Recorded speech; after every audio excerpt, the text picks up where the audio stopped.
तो दोस्तों आप सभी दोस्तों का स्वागत है बिहार तक न्यूज चैनल में। तो देखिए दोस्तों, भोजपुरी के पावर स्टार पवन सिंह भैया जी का एक बेहद प्यारा फिल्म है दोस्तों, जो फिल्म का नाम है दरार। और ये फिल्म है दोस्तों वेब म्यूजिक यूट्यूब चैनल पर, तो आप सभी दोस्तों जाकर देख सकते हैं। दरार फिल्म में मेन किरदार के रूप में काम किए हैं दोस्तों भोजपुरी के पावर स्टार पवन सिंह भैया जी।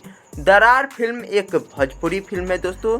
ये फिल्म बहुत पुराना फिल्म है दोस्तों, लेकिन इस बात को बताने के लिए हम बहुत ज़्यादा उत्सुक हैं दोस्तों कि ये बहुत पुराना फिल्म है और इस फिल्म में बहुत बेहद प्यारा कहानी को बताया गया है दोस्तों। तो आप सभी दोस्तों जाकर देख सकते हैं दोस्तों।